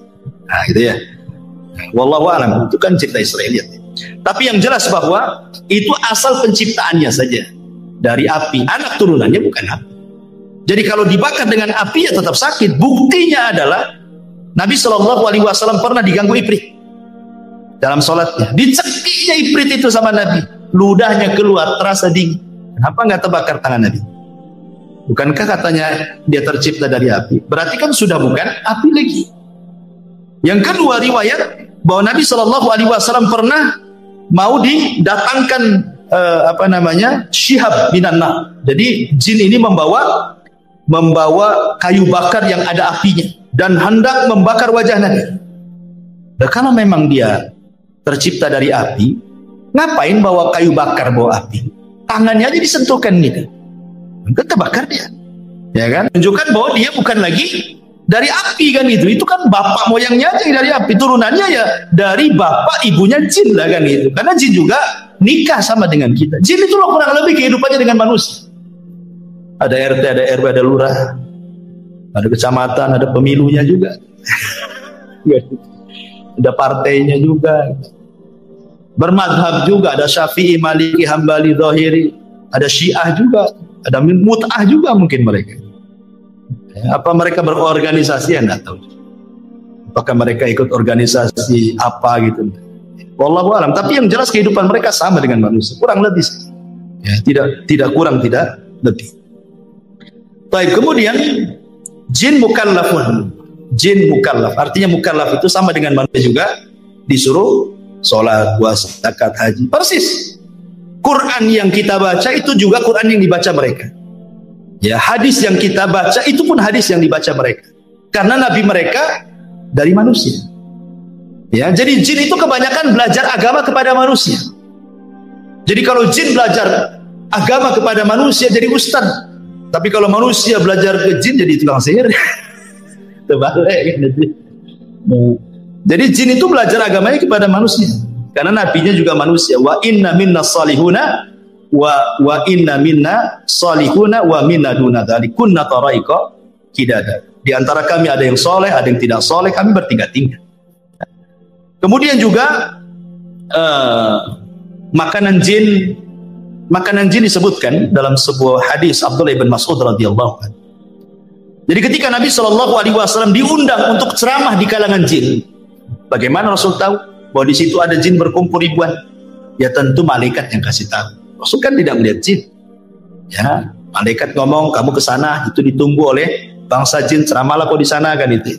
Nah, setelah Nabi SAW berceramah, ketika itu kemudian jin-jin ini bertanya soal makanan. Kata Rasul SAW, ya, maka Rasul mengatakan, lakum kullu admin zakarasmallah alaihi yaqa'u fi aidikum au farama yakunu lahman. Kata Nabi SAW, makanan kalian adalah tulang yang habis dimakan orang. Kemudian ketika sudah habis dagingnya, ketika dibuang ke tong sampah, orang ini membaca basmalah, kemudian dibuang, nanti akan kembali dagingnya. Ya, jadi antum kalau makan sop tulang, ya kan, itu banyak tulangnya tuh, ya. Pokoknya yang tulang-tulang lah, tulang ikan, tulang apa, tulang iga. Ketika antum lempar ke tong sampah, baca basmalah, supaya antum sedekah ke saudara antum dari kalangan jin. Sebab kalau antum baca basmalah, nanti daging itu akan balik. Cuman kita tidak melihatnya. Kalau melihatnya tak jadi tumbuh. Balik lagi dagingnya, itu makan lagi. Tentu enggak, maksudnya kan yang lihat mereka saja. Ya, balik lagi tuh dagingnya, dan itulah makanan mereka. Cuman kadang-kadang kita bakhil. Ya, di prestonya pula lah ikan itu. Tulang-tulang yang tuh makan. Tak ada sedekah-sedekahnya sama jin gitu ya. Jadi kata Nabi tulang, makanya ketika Nabi SAW melarang tidak boleh istijmar, memerintahkan istirma, jangan batu, kata Rasul, jauhi tulang dan kotoran. Ya, karena itu makanan jin, kata Nabi SAW kan itu. Ya. Kemudian juga setiap makanan yang tidak disebut nama Allah yang saya sudah katakan, antum makan apa saja antum tak baca basmalah, jin ikut. Ya, jadi setiap makanan yang tidak disebut nama Allah Subhanahu wa taala, dan tentu ada makanan lain yang kita tidak tahu. Ya. Adapun tempat-tempat jin disebutkan dalam beberapa riwayat. Yang pertama, tempat syaitan atau tempat jin adalah pasar. Pasar itu tempat syaitan, tempat jin jahat. Nabi SAW mengatakan, la takunanna in istata'ta awwala ma yadkhulu suq wala akhira man yakhruju minha fa innaha ma'raqatu syaitan wa biha yansibu rayatahu. Jangan, kalau bisa lah, jangan menjadi orang yang pertama masuk pasar, dan jangan menjadi orang yang terakhir keluar pasar. Jangan yang pertama kali kau masuk pasar, jangan pula yang terakhir masuk keluar pasar. Kenapa? Karena pasar itu tempat perangnya setan. Disitulah setan menancapkan bendera perang, genderang perangnya. Ayo perang dengan saya. Makanya tidak ada maksiat di luar pasar kecuali ada semua dalam pasar. Sebutkan maksiat di luar pasar apa yang tidak ada? Ada semua. Syirik banyak yang taruh tangkal-tangkal di warung-warung. Kan itu ya. Apalagi orang maki-maki di pasar, orang sumpah palsu, wallahi semua di pasar itu. Orang yang nipu, orang yang ngurangi takaran, timbangan, meteran, semua ada di pasar. Ya, makanya itu tempat setan. Makanya ada doa orang masuk pasar itu, berdoa. Ya. Kemudian yang kedua, tempat setan adalah kamar mandi hammam. Makanya kita disuruh berdoa, Allahumma inni a'udzubika minal khubthi wal khaba'is. Aku berlindung dari setan laki-laki dan perempuan, karena itu memang tempat jin, syaitan. Ya. Kemudian yang ketiga, hadis Abi Hurairah, sallu fi marabidil ghanam wa la tusallu fi a'tanil ibil. Salatlah di kandang kambing, jangan salat di kandang unta. Maksudnya kandang unta itu tempat unta istirahat. Karena unta itu paling cemburu kalau tempatnya di tempat orang. Kalau kambing antum di situ nggak akan cemburu, kambing cuek-cuek aja. Kalau antum sholat di situ diterjang sama tempat dia langsung dikejar antum. Karena ada tabiat setan, ya unta itu. Makanya kalau makan daging unta wudu, kalau makan daging kambing tidak wudu gitu ya, maksudnya tidak batal wudunya. Kemudian juga hadis yang ketiga, kata Imam Ibnu Taimiyah rahimahullah, al-amakinul lati yunha 'anis salati fiha ka'atanil ibil wal hammami wa hiya al-ma' wasyaitan. Wa kadzalika ma yusafiru ilaihi ba'dun nas minal magharati wa nahwihi minal jibali qasirina li ta'dim tilkal buq'ati bisyami wa misra wal jazirati wal khurasan wa ghairiha wa kullu mawdi'in tu'addimuhu an-nas ghairal masajid wa masyairil hajj fa innahu ma'wa syaitan. Ya, kata Ibnu Taimiyah, tempat-tempat yang diagungkan manusia yang tidak ada perintah untuk mengagungkan, maka di situ tempat setan. Ya. Pokoknya kalau ada tempat-tempat diagungkan manusia, pada Allah tidak memerintahkan untuk mengagungkannya, kata Ibnu Taimiyah, di situlah tempat setan. Ya. Ya macam-macam, tak kuburan atau tempat keramat gitu ya, gua-gua tertentu, bukit-bukit, kawah-kawah dan yang lainnya, maka kata Ibnu Taimiyah itu tempat setan. Kemudian hadis Abu Qatadah, hadis Qatadah dari Abdullah ibn Sarjis radhiyallahu an, Nabi SAW mengatakan naha an yubala fil hujri, Rasul melarang tidak boleh kencing di lubang. Ya, lah itu kalau toilet itu kloset ada lubangnya. Bukan, maksudnya di tempat yang terbuka, maksudnya tadi hutan, tadi padang pasir, ada lubang di situ kan, jangan kencing di lubang. Kata Qatadah ketika ditanya kenapa, alasannya, maka beliau mengatakan innaha masakinul jin, bisa saja di situ dijadikan tempat jin. Ya, pokoknya kalau kencing lihat-lihat ada lubang enggak, takutnya lubang ular pula juga di situ kan, keluar bahaya tuh ya. Kemudian Imam Nawawi juga mengatakan as-salatu fi ma'was syaitan makruhatun bil ittifaq. Salat di tempat yang di situ sudah dijelaskan tempat setan, hukumnya makruh. Seperti tempat-tempat minuman khamar, diskotik, bar-bar, tempat maksiat. Nah, itu tempat setan di situ. Jangan salat di situ, makruh. Ya. Nah, jadi termasuk juga boleh mengatakan wal kanais wal biya'i wal khususi wa nahwi dzalik. Termasuk juga di kanais, tempat-tempat ibadahnya non muslim, ya kan, dan begitu seterusnya, tidak boleh sholat di situ, makruh. Taib. Kemudian yang terakhir karena waktu juga membahas tasyakul wa tasawur al jin, bahwa jin bisa tasyakul, bisa beralih rupa karena izin Allah Subhanahu wa taala. Tetapi ingat bahwa tidak semua jin bisa beralih rupa kecuali sudah menghabiskan semua tenaga. Sebenarnya kalau jin itu beralih rupa, ikhwan, berarti dia sudah lemah sebenarnya. Jadi kalau seandainya antum jalan kemana lah, di kuburan mana gitu, di Tamiang atau di mana gitu ya kan, kok nampak ada pocong gitu, ya. Berarti itu jin, setan itu sudah menghabiskan tenaganya, sudah lemah. Jadi nggak perlu takut lagi gitu maksudnya. Lemah kalau jin sampai kemudian beralih rupa, sudah menghabiskan tenaganya. Jadi justru kalau makin berani dia lemah sebenarnya. Cuman kita tidak. Kita yang takut kan gitu. Kemudian juga ada yang mengatakan dalam sebuah referensi itu bahwa sebenarnya jin itu beralih rupa karena dukun. Jadi di kalangan jin itu ada dukun juga. Jadi dia datang ke dukun jin, dimantra-mantrai, maka dia akan menjelma seperti apa. Jadi dukun itulah dukun dari kalangan jin yang merubah dia sehingga dia ingin jadi apa gitu, dan itu akhirnya menakut-nakuti manusia. Ada juga jin itu beralih rupa, maksudnya mewarnai dirinya. Nah, diwarna-warnai dirinya supaya nampak ada kelibat, ada apa gitu. Kalau kita jalan di kegelapan tuh seset, ada apa aja gitu ya. Tahu warna apa, bisa saja. Ya, karena sekali lagi mereka tidak bisa menyakiti kita. Mereka itu hanya menakut-nakuti saja. Ya, mereka menakut-nakuti dan mereka akan mencari semua media bagaimana kita tahu. Ya, entah lewat angin, entah lewat bayang-bayang, entah lewat suara, entah lewat mimpi, begitu. Nah, umpamanya seorang penakut dalam rumah sendirian. Ya, pertama PLN mati. Yang kedua hujan lebat. Yang ketiga apa lagi? Tetangga pula anjing berisik. Hari Jumat, kliwon lagi. Gimana? Kalau penakut ikhwan, padahal itu gorden tuh goyang-goyang kena angin. Antum sangka di situ ada setan kan itu? Ya memang ada setannya sebenarnya, karena setan itu akan masuk di bayang-bayang. digoyang-goyang, di suara angin, di suara apa saja, pokoknya setan itu berusaha menakuti antum supaya antum takut.